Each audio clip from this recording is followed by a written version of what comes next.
Hi, everyone, and welcome to another edition of Talking Sense right here on Yachting International Radio. My name is Ria. I am your host, and I'm pleased to welcome back, of course, Alasdair Milroy from Breaking the Mould Accounting. How are you, Alasdair?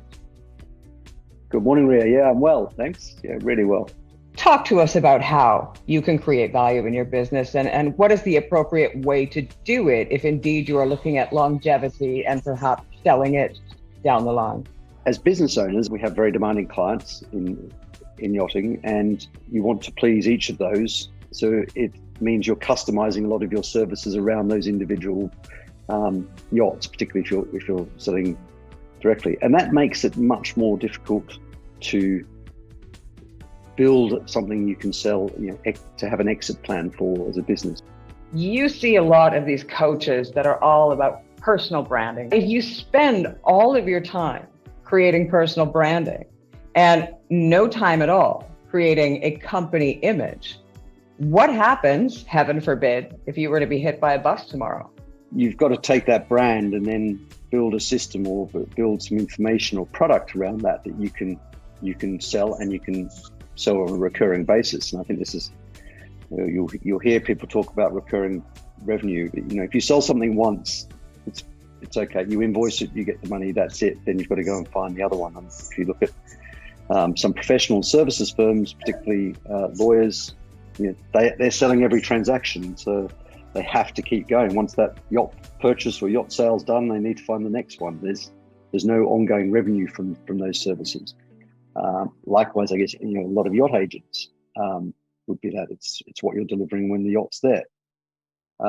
Where you can build revenue around a brand, or as if you can take that personal brand and change it into a product and then deliver that as an ongoing revenue. So it might be branded as you personally, but you're actually selling a product that someone's going to buy again and again and again. And also you can replicate.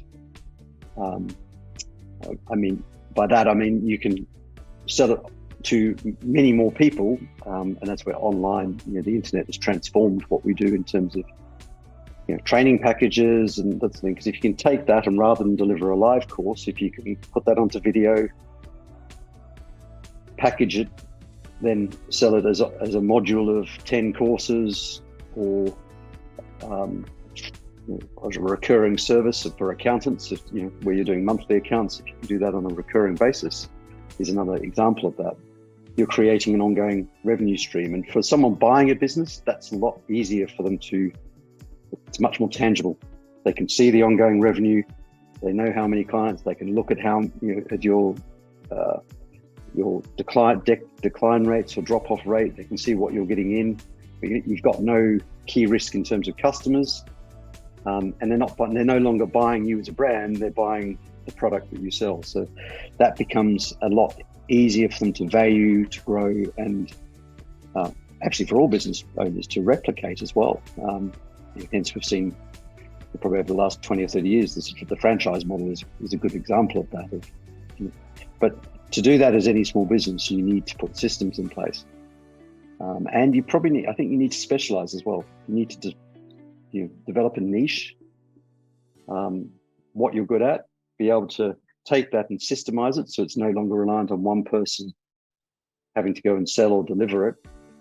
Then you can build a sales team. You can potentially deliver it from different locations or online, and that way you can build a much more robust revenue stream that someone will be prepared to pay for when the time comes, and generate a lot more value from it. Is it advisable to start the personal branding first or the company branding first, or both at the same time?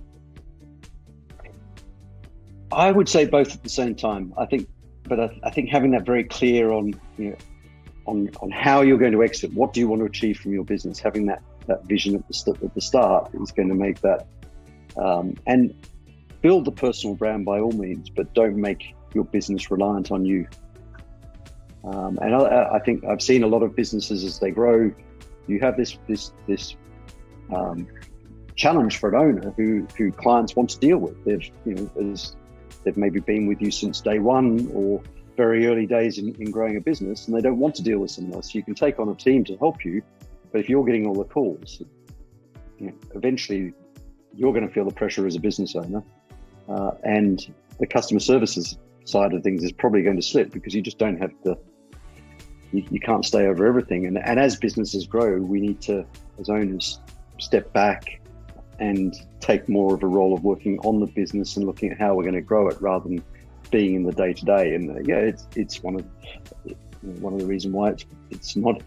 It takes a lot of resilience and determination to make a business work in those first 5 years. It would make sense that great, push your personal brand, but make sure your company brand is just as important, maybe more so. Yeah.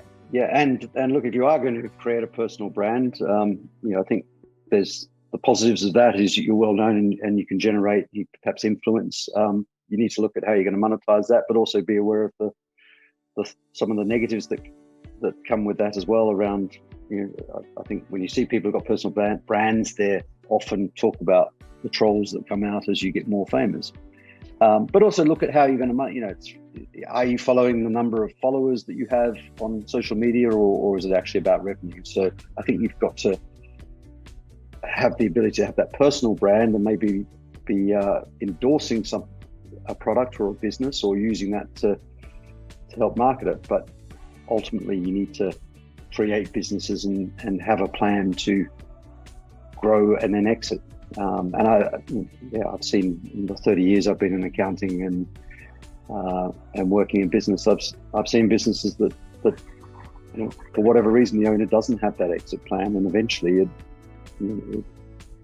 it doesn't continue going because it's built around that one person's drive, motivation, etc. Even if it is exitable at the end, the multiples of revenue that you sell it for won't be as high as a structured business where a buyer can see what people are buying the ongoing. When they buy a business, you're looking at you're valuing what the future revenue streams are. You're trying to work out what revenue you're going to earn from that in the future. So the more information that you have that shows someone what they're buying, what the growth is and what the runoff of old business is, then you're going to get a better price. Well, you were reading a book recently that sort of gave you inspiration for this. I was listening to a podcast traveling last week called John Warrillow, who's written a book called Built to Sell. There's some great books out there for anyone starting a business, and highly recommend reading as much material as you can. You'll get some really good information that will help you be successful. You're going to be at MYS, Monaco Yacht Show. Yeah, anyone wants to meet up, talk through what we can do as an accountant, whether you need a virtual finance director or a virtual finance department, how cloud accounting can help you. It'd be great to catch up. Well, we have all those links down below this interview when it airs. Please do check it out. Give Alasdair a call and arrange to meet. Yeah, definitely. I really enjoy talking to people about their ideas and helping them bring that to fruition. I think that whole, what we're talking about here is systemizing a business is one of the things that as an accountant you get a lot of training to do. So certainly on the finance side. Nice. Well, you have been watching another episode of Talking Sense with Alasdair Milroy of Breaking the Mold Accounting. My name is Ria. I have been your host. We'll see you again next week.